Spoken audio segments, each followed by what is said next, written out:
Bonjour et bienvenue à tous dans ce nouveau tournoi des jeux de société, cette fois-ci sur le thème coopératif. Le tournoi des jeux. Alors c'est très simple, vous avez établi une liste de jeux. En fait, pour être précis, je vous ai demandé des jeux coopératifs et vous m'avez tous cité des jeux coopératifs et moi j'ai pris une sélection. Et avec cette sélection, je les ai affrontés comme dans le premier tournoi des jeux sous forme de vote. Et bien là, on va annoncer déjà les résultats du premier tour. Donc c'est-à-dire que c'est le tour le plus long, parce qu'il y a eu 32 jeux qui se sont affrontés. Donc c'est un système d'élimination directe. Donc il faut au moins 32 participants. Sur ces 32 jeux-là, à chaque fois, il y a un vote qui est fait, jeu contre jeu, voilà, qui est tiré au hasard, et à la fin, il ne va plus qu'en rester la moitié qui vont s'affronter pour un deuxième tour, etc. Et je ferai une vidéo à chaque fois. Donc pour ce premier tour, nous avons eu comme candidats Pandémie, Mysterium, Ion's End, Spate Island, Zombicide, Dead of Winter, Anabi, The Game, Unlock, Time Stories, Mysterium, 7ème Continent, Magic Maze, Captain Sonar, Horror Arkham, Gloomhaven, Robinson Crusoe, Subterra, Andor, Descent, Chronicle of Crimes, Detective, Ghost Stories, Chevalier de la Table Ronde, Île Interdite, Désert Interdit, Sherlock, Détective Conseil, Les Contrées de l'Horreur, Galérapagos, La Glace et le Ciel, Histoire de Peluche et Battlestar Galactica. Sacrée liste, ça y en arrive au bout. Bon, bien évidemment, je ferai une liste que je vais mettre sur la vidéo. Donc, maintenant, le duel, enfin les duels qui est passé en fait au second tour. Eh ben, nous allons voir ça tout de suite. Le premier duel était Pandémie versus Mysterium. Ouais, un duel très intéressant d'ailleurs. Eh ben, c'est Pandémie qui l'emporte à 60,57% des voix. Voilà, Mysterium se fait balayer au premier tour par un Pandémie qui est peut-être dans l'actualité. C'est peut-être pour ça. Ion's End, le fameux jeu coopératif de deck building qui est assez unique en ce moment dans son genre, face à Spirit Island. Donc Spirit Island, qui est quand même une grosse référence, mais peut-être pas très grand public. Eh ben, il s'est quand même éclaté à 61,40% par Ion's End. Donc maintenant, Zombicide versus Dead of Winter. Donc Zombicide face à Dead of Winter. Donc c'est vrai que Dead of Winter avait pris la cote, surtout avec le jeu vidéo dont il est tiré, pardon. Et ben Zombicide l'emporte.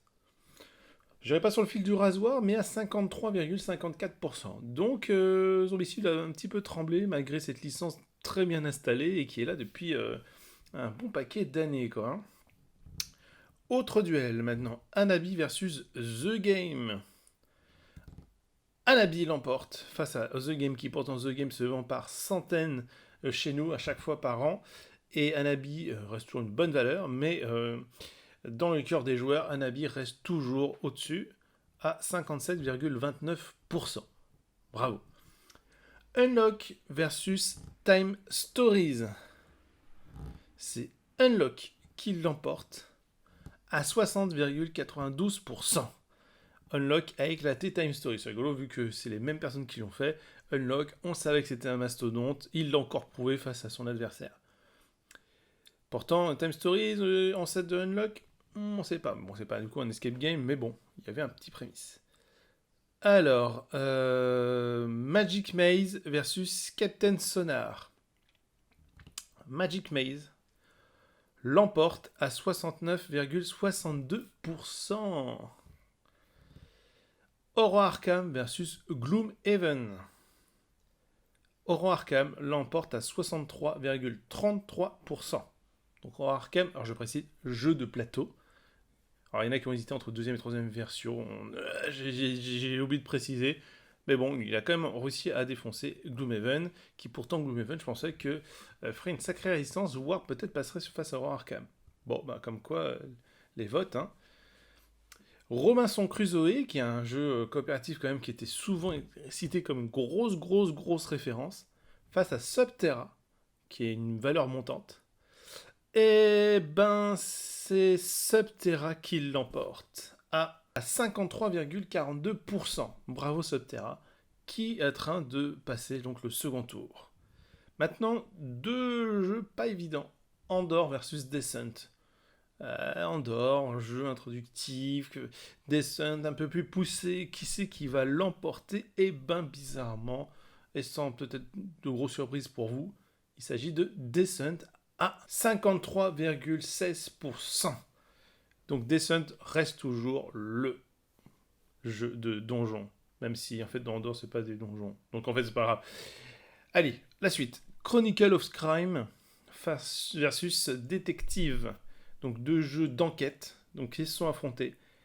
Eh ben c'est Détective, moi je pensais que ça aurait été Chronicle, mais non, c'est Détective qui est passé largement à 63,83%.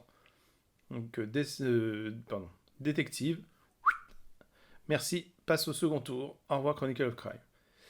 Maintenant, Ghost Stories versus Chevalier de la Table Ronde. Chevalier de la Table Ronde, un classique du genre, qui n'est plus édité pour l'instant, mais un classique quand même. Eh ben, c'est Chevalier de la Table Ronde qui passe à 61,04%. Bravo, Chevalier de la Table Ronde, toujours dans l'actualité. Le duel improbable mais très rigolo, Île Interdite versus Désert Interdit. Lequel des deux va passer? Le tout premier, Île Interdite, ou le deuxième, Désert Interdit? C'est l'Île Interdite qui passe à 70%. Voilà, il a laissé aucune chance au Désert Interdit. On l'a bien compris, l'île vous préférez largement au désert. Maintenant, Sherlock Détective Conseil versus les contrées de l'horreur. Arkham a été représenté 2 fois dans deux styles de jeux différents. Enfin, deux jeux différents. Eh ben, c'est Sherlock qui l'emporte à 62,86% face aux contrées de l'horreur. Face aux contrées de l'horreur, bon voilà, contrées de l'horreur. Au revoir. Allez, maintenant, Galérapagos versus La Glace et le Ciel. La Glace et le Ciel, oui, je sais, il n'y en a pas beaucoup qui le connaissent, c'est tiré aussi d'un film. Pourtant, il est très très bon, mais je ne sais pas si c'est ça qui a joué, mais il s'est fait écraser face à Galérapagos. Mais bon, Galérapagos, c'est tellement une bonne référence. Et vous l'avez prouvé à 81,16%. Donc en gros, zéro chance pour La Glace et le Ciel. Vous l'avez complètement écarté. Maintenant, Histoire de Peluche versus Battlestar Galactica. Histoire de Peluche, donc un jeu coopératif assez mignonnet. Il y a Aftermath qui va sortir, version costaud, enfin sortir, avec tout est décalé maintenant avec le confinement. Battlestar se fait exploser à 62,79%. Non, pas exploser non plus, mais 62,79%. On termine ce premier tour avec This War of Mine versus 7ème continent. Les deux s'affrontent et c'est 7ème continent qui l'emporte à 55,88%. Sachant que des fois, il y avait des sondages où c'était limite équilibré. Et ça s'est joué à pas grand-chose. Un sondage qui a été plus favorable que les autres. Et puis du coup, ça est passé à quelques voix. Donc voilà la fin pour ce premier tour. Donc pour récapituler...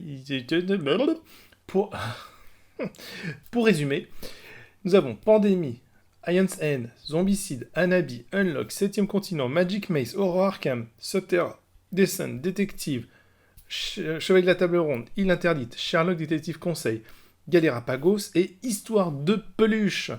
Donc tous ces jeux s'affrontent pour le deuxième tour et on vous dit à bientôt pour la suite en vidéo.